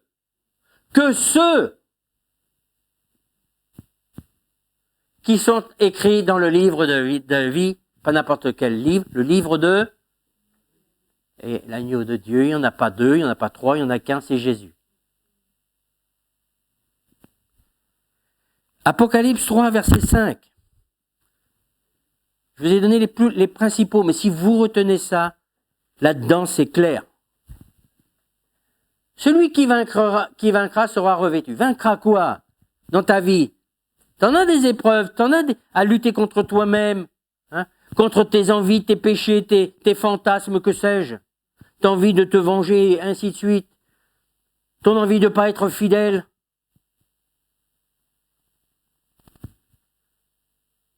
La fidélité, c'est relatif pour le monde chrétien. Je suis fatigué, j'ai mal. Non. Je dis toujours aux gens, est-ce que vous croyez que Jésus l'a demandé s'il était fatigué pour aller à la croix? Il a été jusqu'au bout. Il était plus que fatigué. Hein. Et nous, je suis fatigué. Même si ça vous plaît pas, je vous le dis. Faut arrêter. Hein. Celui qui vaincra sera revêtu ainsi de vêtements blancs. Je n'effacerai, c'est surtout ça qui est important, je n'effacerai point son nom, de quoi? Du livre de vie. Donc, ça nous montre que notre nom peut être effacé. C'est pas ce que Dieu veut. Mais c'est nous qui avons la clé. Hein. Je confesserai son nom devant mon Père et devant ses saints. C'est pour ça qu'il vous dira, viens, bon et fidèle serviteur. Et j'imagine que là-haut, ça doit être les... S'il y a des trompettes, les applaudissements et surtout tout le monde heureux de savoir que vous avez été fidèle jusqu'au bout. Entre dans la joie de ton maître.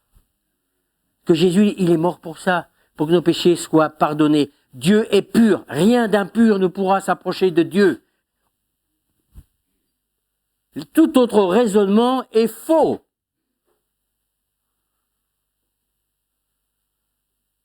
Je rappelle que celui qui marche avec Jésus, il a besoin de Jésus, mais il n'a pas besoin de l'Église, vous êtes dans une erreur totale. Parce que c'est Jésus qui a institué l'Église, elle est ce qu'elle est. Parce qu'elle est composée de gens qui sont charnels, d'autres spirituels, d'autres qui sont bancals. Mais c'est Jésus, c'est son Église. J'ai trop entendu ça. Jésus ne nous parle pas comme ça de son Église. L'Église doit se revêtir de fin lin. Donc elle doit désirer de marcher dans la sanctification. C'est pas pour ça qu'elle est parfaite. Mais c'est le désir du cœur. Vous comprenez?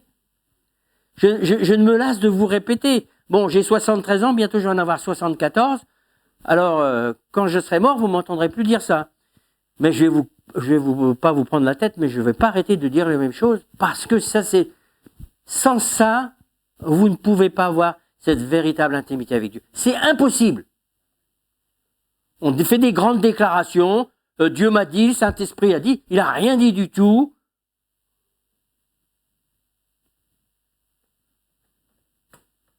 Et puis surtout, on se persuade qu'on est des gens bien, quoi. Le sang de Jésus, oui. Mais toi, qu'est-ce que tu en fais? Qu'est-ce que tu en fais du sang de Jésus? Qu'est-ce que tu en fais? Conclusion. Oui, il y a plusieurs demeures dans la maison de Dieu, le ciel. Oui, il y a plusieurs demeures dans la maison du diable, l'enfer. Mais le ciel reste le ciel et l'enfer reste l'enfer. Mes frères, mes sœurs, en cette année 2021, que vous puissiez prendre en considération ce que le Seigneur Jésus dit. Je sais qu'il y a beaucoup de prophètes qui annoncent des prophètes de malheur, qui disent que, tiens, en fin de compte, il y en a un qui avait dit que Jésus revenait à la fin de l'année, là, je ne l'ai pas encore vu, l'Église n'a pas été enlevée. Vous savez, on peut utiliser la parole de Dieu qui elle ne bouge pas. Elle est vraie. Mais tu ne peux pas dire que Jésus va revenir dans 3 mois, dans 6 mois, non, tu ne sais pas. Mais dans la situation où tu es, Église de Jésus-Christ, prépare-toi. Prépare-toi. Amen. Comme s'il devait venir demain. Mais pour ma part, je ne crois pas que c'est demain. Il va y avoir d'autres étapes. Parce que je ne suis pas encore assez vieux. Parce que Dieu, dans les prophéties sont pas comme ça. Hein. Moi, Dieu m'a dit que je mourrais vieux dans le ministère. C'est pas le pasteur machin qui me l'a dit. Vous m'avez souvent entendu dire ça. Hein. Dieu m'a dit que je mourrais vieux dans le ministère. Je sais qu'il va y avoir le passage après d'un autre pasteur, mais je serai toujours dans le ministère. Je ne serai pas sous les cocotiers en Martinique, ni en Guadeloupe. Mais je m'ennuierais à mourir. Ah oui, c'est bien. J'aime bien la Martinique, j'aime bien la Guadeloupe, je ne connais pas beaucoup. J'aime bien l'Afrique, j'aime bien tout ça. Mais ah non, c'est pas possible. Amen. Voilà, que cette année 2020, retenez bien cela, ne faites pas partie de ces gens qui, malheureusement, petit à petit, deviennent des rétrogrades. C'est comme l'amour entre un homme et une femme, ça se fait pas comme ça, mais petit à petit, ploup, ploup, ploup, ploup, ça s'éteint, ça s'éteint, ça s'éteint, ça s'éteint, et puis à un moment donné, hop. Dans le monde spirituel, c'est la même chose. Kenny tout à l'heure disait le bilan, j'ai fait le bilan de tous les gens qui sont venus ici. Donc ça fait 28 ans.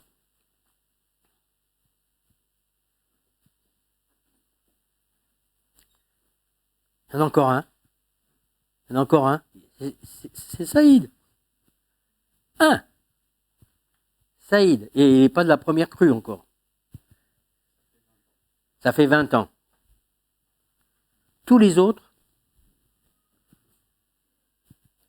et beaucoup sont partis dans le monde. Hein. D'autres sont partis dans d'autres églises, mais ils sont partis avec leurs problèmes, les choses qui ne sont pas réglées, et aujourd'hui, il n'y a plus personne. Vous pouvez changer, mes amis, le nombre d'églises que vous voulez. Vous n'en trouverez jamais une de parfaite, parce que vous-même, vous n'êtes pas parfait. Et beaucoup cherchent une église parfaite. Je voudrais vous dire, malheureusement, que ça n'existe pas. Mais vous tendez à ce qui est parfait.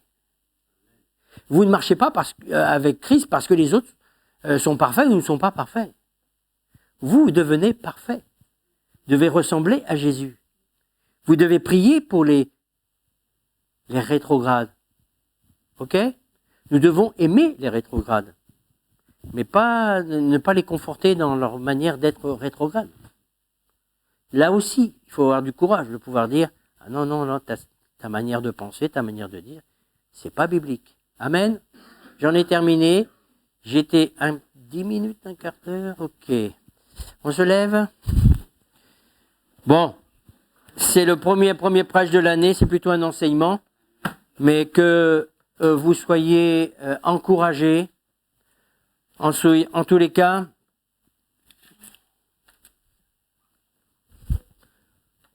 ne comptez pas trop sur vous-même. Vous avez à prendre des décisions, mais comptez sur la force de Dieu. Parce que par vos propres forces, ça va jusqu'à un certain point, puis après on s'écroule.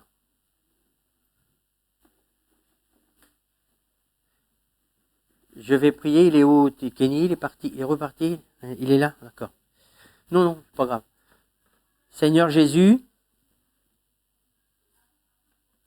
je prie pour les personnes ici, présentes. Merci pour le deuxième culte qui aura lieu dans 3 quarts d'heure. Et je prie pour tous mes amis qui sont très loin et qui écoutent ce culte. Alors je vais faire un petit coucou à tous ceux qui m'écoutent, même si je ne connais pas vos noms. Seigneur Jésus, tu les bénis. Je prie pour ceux qui sont dans des endroits qui ne peuvent pas qui n'ont pas encore eu l'occasion de trouver une église, je te prie de les conduire dans une église, là où il y a la communion fraternelle, là où justement, Seigneur, nous sommes confrontés les uns avec les autres. Et c'est là, Seigneur, que nous avons besoin de manifester le fruit de l'Esprit. Qu'il en soit ainsi dans ce lieu, qu'il en soit ainsi pour tous ceux qui écoutent cette prédication. Et encore un grand merci, Jésus, de ta patience envers moi, de ta patience envers nous. Et nous voulons que en cette année 2020, eh bien, notre vie avec toi soit encore plus sanctifiée, plus consacrée. Et Seigneur, nous attendons ton retour sans être stressés par cela. Merci Jésus pour mes chers amis. Merci pour ceux aussi qui vont, en ce début 21, commencer des études pour le baptême.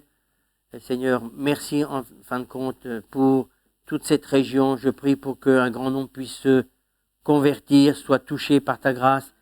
Seigneur, je te demande que ton esprit soit vraiment très, très, très, très puissant sur chacun d'entre nous pour annoncer ta parole et que les gens soient convaincus par le Saint-Esprit dans le nom de Jésus. Amen. Mes amis, encore une fois, je vous aime. Ellison, bon retour. Je te reconnais, je suis content de te voir. Je ne t'avais pas remarqué, excuse-moi. Je crois que j'ai... Est-ce que quelqu'un, vous voulez dire quelque chose? On en profite, non? Ça va bien? Ok. Je vais me tenir de l'autre côté si vous voulez me dire. À toi.